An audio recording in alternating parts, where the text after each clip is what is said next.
Oi pessoal, meu nome é Júlia Esquissato, eu sou professora de Exatas e Biológicas no Projeto Iluminar e hoje eu estou trazendo para vocês uma aula de Química e o assunto que a gente vai abordar vai ser ligações inter e intramoleculares. Então eu espero que vocês gostem do vídeo e aproveitem o conteúdo. Então pessoal, como já dito, o conteúdo dessa aula vai ser sobre ligações e a gente vai focar então nas forças intramoleculares, as ligações intramoleculares e as forças intermoleculares. Dentro de forças intramoleculares, a gente tem as iônicas, as covalentes, metálicas e covalentes dativas. Sobre os tipos de ligações, eu queria começar essa aula fazendo um lembrete para vocês de que os átomos eles sempre se ligam para adquirir maior estabilidade química. E eles geralmente seguem a regra do octeto, que é quando o átomo se estabiliza ao ter 8 elétrons na camada de valência, ou adquirir a mesma configuração do gás nobre mais próximo na tabela periódica, que geralmente também são 8 elétrons. Na ligação iônica, então, ela vai ocorrer quando um átomo doa elétrons para outro átomo. Então, um átomo, quando ele tem elétrons a mais e outro tem elétrons a menos, eles resolvem fazer essa doação, transferência de elétrons de um para o outro. E esses elétrons, eles sempre são aqueles que estão na camada de valência. A ligação iônica ela é considerada uma ligação muito forte, porque essa transferência de elétrons ela vai formar uma polarização na molécula, né? Então, como são íons, um vai ser um cátion e outro vai ser um ânion, então um vai ser positivo e o outro negativo. Então, essa polarização é extremamente forte, que faz com que seja uma ligação forte. A ligação iônica também ela sempre vai acontecer entre um metal e um ametal. E um grande exemplo disso é o cloreto de sódio, ou NaCl, né? Que a gente tem o sódio como metal e o cloro como um ametal. Já a ligação covalente ela ocorre quando há compartilhamento de elétrons, então não vai haver transferência de elétrons de um átomo para o outro. Eles vão compartilhar e esses elétrons vão fazer parte de ambos os átomos. E nessa ligação, ela sempre ocorre entre ametais e o hidrogênio, e entre dois átomos de hidrogênio. Então, são átomos que têm características muito semelhantes, né? Ao contrário do que acontecia na ligação iônica, que é entre metal e ametal. Então, um exemplo de molécula que faz ligação covalente, né, entre seus átomos é o gás carbônico ou o CO2. Na ligação dativa, a ligação dativa ela também é uma ligação covalente, mas ela ocorre quando um dos átomos que estão envolvidos nessa ligação já está estabilizado e o outro ainda precisa de mais elétrons. Então, como vocês observam nessa figura aqui ao lado, a gente tem a molécula de SO2. O enxofre, ele está fazendo ligação covalente com o oxigênio ao lado. Então, você consegue perceber, se você contar, que tanto o enxofre quanto o oxigênio de cima à direita tem 8 elétrons na camada de valência.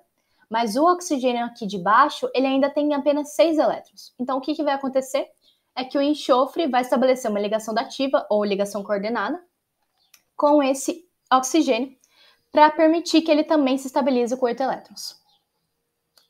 Agora, a última ligação intramolecular é a ligação metálica, que acontece somente entre metais. E como os metais eles possuem baixa energia de ionização, eles perdem elétrons de valência com muita facilidade. Então, o que acontece é que o núcleo positivo dos metais, eles vão ficar todos aqui organizados e em meio a eles vão estar banhados por elétrons, né? Então, por isso que a gente chama essa teoria de teoria do mar de elétrons, né? Porque a parte positiva dos átomos vai ficar rodeada de polos negativos, que são causados pelos elétrons.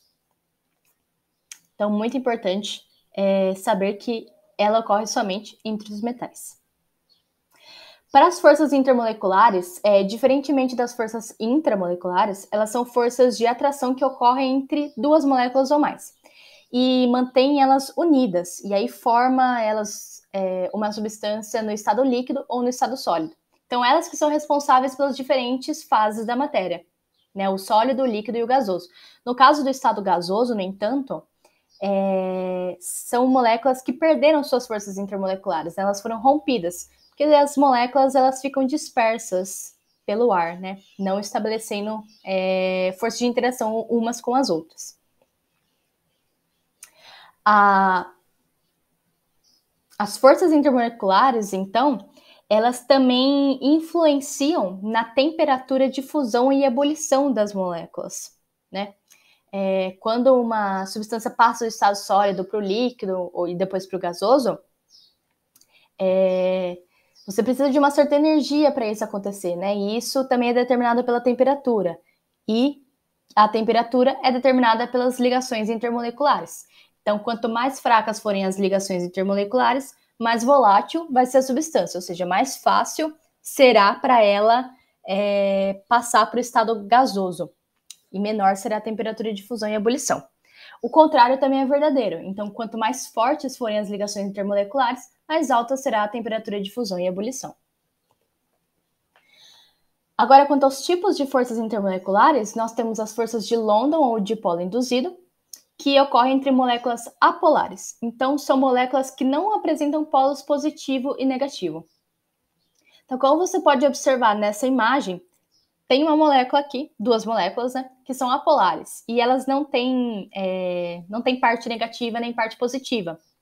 Mas como aí elas fazem para estabelecer essa força? Em um determinado momento, os elétrons eles vão se acumular em uma parte da eletrosfera. Então, eles vão se acumular em um lado e vão formar uma parte mais negativa do que a outra. E a gente chama isso de dipolo instantâneo. Então, você vê aqui pela flechinha, em um certo momento, a molécula que era polar, ela criou um polo mais negativo e outro mais positivo. A outra molécula também vai poder fazer isso. E aí elas vão conseguir estabelecer uma ligação, né, entre a parte positiva e a parte negativa, formando essa ligaçãozinha aqui que está indicada pelo tracejado. Mas essa força ela é bastante instável, então ela pode ser facilmente quebrada. Por isso que a gente fala que ela é uma força bastante fraca. Exemplos de moléculas que fazem isso é o Cl2, o H2 e o O2, né? Moléculas que têm átomos iguais. Então, se são átomos iguais, não tem diferença de polaridade entre eles. Agora, as forças de íon dipolo. Elas são forças que acontecem sempre entre um composto iônico e um composto molecular, né? Uma molécula polar que tem a par de elétrons não ligantes e um íon que tem a cátion e ânion. Um exemplo disso é quando a gente dissolve o NaCl em água. O NaCl, quando você coloca em água, ele dissocia, né? Tá até aqui embaixo. A dissociação é o processo que separa os íons em cátions e ânions, né? Aliás, os compostos iônicos em cátions e ânions. E nesse caso aqui do NaCl, você observa que o Na, o sódio, ele é o polo positivo, né, da molécula iônica, do composto iônico, e o cloro, Cl, ele é a parte negativa. Então, o que vai acontecer? Em água, o NaCl vai se separar, e aí a parte negativa da água, que é representada pelo oxigênio, vai se unir à parte positiva da molécula de sal, que a gente dissociou. Então, como o oxigênio ele é a parte mais negativa, ele vai ser atraído pela parte mais positiva, formando uma força intermolecular de íon dipolo. O mesmo acontece com o Cl, que ele é a parte negativa, e ele vai atrair os átomos de hidrogênio presentes na água, que são mais positivos, formando outra força íon dipolo positiva. Isso acontece em grandes quantidades. As forças de dipolo-dipolo ou dipolo permanente já são forças que ocorrem entre moléculas de uma substância polar. Então, como exemplo, eu coloquei aqui o HCl, então você já observa que como são átomos diferentes, eles já têm uma diferença natural de polaridade. O hidrogênio ele é mais positivo, o cloro ele é mais negativo, então a parte do cloro da molécula de HCl vai ser atraída pelo hidrogênio da outra molécula de HCl, que é mais positivo, estabelecendo essa força de polo, né? Então, o polo negativo de uma molécula vai interagir com o polo positivo de outra, formando uma atração e uma força intermolecular, que permite que essas moléculas estejam unidas. Daí, para finalizar, a gente tem as ligações de hidrogênio, e essa é uma força intermolecular que sempre acontece entre moléculas polares que apresentam átomo de... Essa força intermolecular ocorre entre moléculas polares que apresentam átomo de hidrogênio, ligado diretamente a um átomo de oxigênio, nitrogênio ou flúor. Serão sempre esses átomos, oxigênio, nitrogênio ou flúor. E como exemplo, a gente tem as moléculas de HF, H2O e NH3. E na imagem aqui, eu coloquei a imagem do HF, que é o ácido fluorídrico, e da água. E aí, o que a gente vai observar aqui é que o ácido fluorídrico, né, entre os seus átomos, ele vai ter ligações covalentes, né? Como a gente tinha visto na parte de ligações intramoleculares.